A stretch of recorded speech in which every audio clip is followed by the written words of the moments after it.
ஆதியாகமம் அதிகாரம் 26. ஆபிரகாமின் நாட்களில் உண்டான பஞ்சத்தை அல்லாமல் பின்னும் ஒரு பஞ்சம் தேசத்தில் உண்டாயிற்று. அப்பொழுது ஈசாக்கு பெலிஸ்தருக்கு ராஜாவாகிய அபிமெலேக்கினிடத்தில் கேராருக்கு போனான். கர்த்தர் அவனுக்கு தரிசனமாகி, நீ எகிப்துக்கு போகாமல் நான் உனக்குச் சொல்லும் தேசத்திலே குடியிரு. இந்த தேசத்திலே வாசம் பண்ணு. நான் உன்னோடே கூட இருந்து உன்னை ஆசீர்வதிப்பேன்.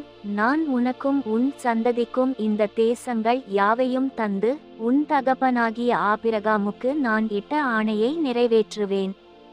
ஆபிரகாம் என் சொல்லுக்கு கீழ்ப்படிந்து என் விதிகளையும் என் கற்பனைகளையும் என் நியமங்களையும் என் பிரமாணங்களையும் கைக்கொண்டபடியினால் நான் உன் சந்ததியை வானத்தின் நட்சத்திரங்களைப் போல பெருக பண்ணி உன் சந்ததிக்கு இந்த தேசங்கள் யாவையும் தருவேன். உன் சந்ததிக்குள் பூமியிலுள்ள சகல ஜாதிகளும் ஆசீர்வதிக்கப்படும் என்றார். ஈசாக்கு கேராரிலே குடியிருந்தான். அவ்விடத்து மனிதர்கள் அவன் மனைவியை குறித்து விசாரித்தபோது, இவள் என் சகோதரி என்றான்.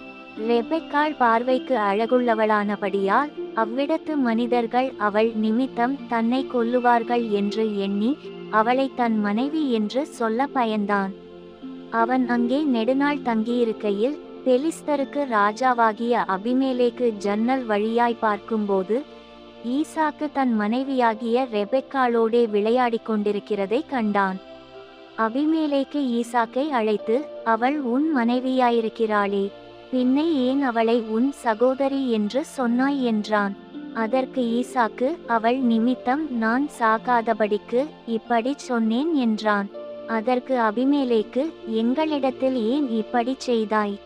ஜனங்களுக்குள் யாராகிலும் உன் மனைவியோடே சயனிக்கவும் எங்கள் மேல் பழிசுமரவும் நீ இடமுண்டாக்கினாயே என்றான். பின்பு அபிமெலேக்கு, இந்த புருஷனையாகிலும் இவன் மனைவியையாவது தொடுகிறவன் நிச்சயமாய் கொலை செய்யப்படுவான் என்று எல்லா ஜனங்களும் அறியச் சொன்னான். ஈசாக்கு அந்த தேசத்தில் விதை விதைத்தான். கர்த்தர் அவனை ஆசீர்வதித்ததினால் அந்த வருஷத்தில் 100 மடங்கு பலன் அடைந்தான். அவன் ஐசுவரியவானாகி வரவர விருத்தியடைந்து மகா பெரியவனானான். அவனுக்கு ஆட்டு மந்தையும் மாட்டு மந்தையும் அநேக பணிவிடைக்காரரும் இருந்தபடியினாலே பெலிஸ்தர் அவன் பேரில் பொறாமை கொண்டு அவன் தகப்பனாகிய ஆபிரகாமின் நாட்களில் அவனுடைய வேலைக்காரர் வெட்டின துறவுகளையெல்லாம் தூர்த்து மண்ணினால் நிரப்பி போட்டார்கள். அபிமெலேக்கு ஈசாக்கை நோக்கி, நீ எங்களை விட்டு போய்விடு, எங்களை பார்க்கிலும் மிகவும் பலத்தவனானாய் என்றான். அப்பொழுது ஈசாக்கு அவ்விடம் விட்டு புறப்பட்டு கேராரின் பள்ளத்தாக்கிலே கூடாரம் போட்டு அங்கே குடியிருந்து தன் தகப்பனாகிய ஆபிரகாமின் நாட்களில் வெட்டினவைகளும் ஆபிரகாம் மரித்தபின் பெலிஸ்தர் தூர்த்து போட்டவைகளுமான துறவுகளை மறுபடியும் தோண்டி தன் தகப்பன் அவைகளுக்கு இட்டிருந்த பேர்களின்படியே அவைகளுக்கு பேரிட்டான். ஈசாக்குடைய வேலைக்காரர் பள்ளத்தாக்கிலே வெட்டி அங்கே சுரக்கும் நீரூற்றை கண்டார்கள்.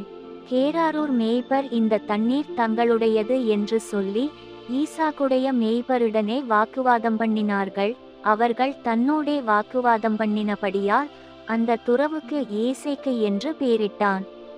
வேறொரு துறவை வெட்டினார்கள், அதை குறித்தும் வாக்குவாதம் பண்ணினார்கள். ஆகையால் அதற்கு சித்னா என்று பேரிட்டான். பின்பு அவ்விடம் விட்டு பெயர்ந்து போய் வேறொரு துறவை வெட்டினான். அதை குறித்து அவர்கள் வாக்குவாதம் பண்ணவில்லை. அப்பொழுது அவன், நாம் தேசத்தில் பலுகும்படிக்கு இப்பொழுது கர்த்தர் நமக்கு இடம் உண்டாக்கினார் என்று சொல்லி அதற்கு ரெகோபோத் என்று பேரிட்டான். அங்கேயிருந்து பெயர்ச்செபாவுக்கு போனான்.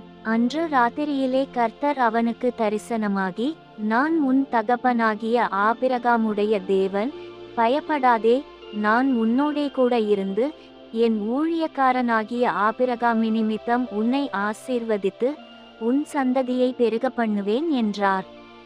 அங்கே அவன் ஒரு பலிபீடத்தை கட்டி கர்த்தருடைய நாமத்தை தொழுது கொண்டு அங்கே தன் கூடாரத்தை போட்டான். அவ்விடத்தில் ஈசாக்கின் வேலைக்காரர் ஒரு துறவை வெட்டினார்கள். அபிமெலேக்கும் அவன் சிநேகிதனாகிய அகுசாத்தும் அவன் சேனாபதியாகிய பிகோலும் கேராரிலிருந்து அவனிடத்துக்கு வந்தார்கள். அப்பொழுது ஈசாக்கு அவர்களை நோக்கி, ஏன் என்னிடத்தில் வந்தீர்கள்? நீங்கள் என்னை பகைத்து என்னை உங்களிடத்தில் இராதபடிக்கு துரத்திவிட்டீர்களே என்றான். அதற்கு அவர்கள், நிச்சயமாய் கர்த்தர் உம்மோடே கூட இருக்கிறார் என்று கண்டோம். ஆகையால் எங்களுக்கும் உமக்கும் ஒரு ஆணை ஏற்பாடு உண்டாக வேண்டும் என்று நாங்கள் நிர்ணயம் பண்ணினோம். நாங்கள் உம்மை தொடாமல் நன்மையையே உமக்குச் செய்து உம்மை சமாதானத்தோடே அனுப்பிவிட்டது போல நீரும் எங்களுக்கு தீங்கு செய்யாதபடிக்கு உம்மோடே உடன்படிக்கை பண்ணிக்கொள்ள வந்தோம். நீர் கர்த்தரால் ஆசீர்வதிக்கப்பட்டவராமே என்றார்கள். அவன் அவர்களுக்கு விருந்து பண்ணினான். அவர்கள் புசித்து குடித்தார்கள். அதிகாலையில் எழுந்து ஒருவருக்கொருவர் ஆணையிட்டு கொண்டார்கள். பின்பு ஈசாக்கு அவர்களை அனுப்பிவிட்டான். அவர்கள் அவனிடத்திலிருந்து சமாதானத்தோடே போய்விட்டார்கள். அந்நாளில் தானே ஈசாக்கின் வேலைக்காரர் வந்து தாங்கள் துறவு வெட்டின செய்தியை அவனுக்கு அறிவித்து தண்ணீர் கண்டோம் என்றார்கள். அதற்கு சேபா என்று பெயரிட்டான். ஆகையால் அந்த ஊரின் பேர் இந்நாள் வரைக்கும் பெயர்ச்செபா என்னப்படுகிறது. ஏசா 40 வயதானபோது ஏத்தியனான பெயேரியினுடைய குமாரத்தியாகிய யூதீத்தையும் ஏத்தியனான ஏலோனுடைய குமாரத்தியாகிய பஸ்மாத்தையும் விவாகம் பண்ணினான். அவர்கள் ஈசாக்குக்கும் ரெபெக்காளுக்கும் மனநோவாயிருந்தார்கள்.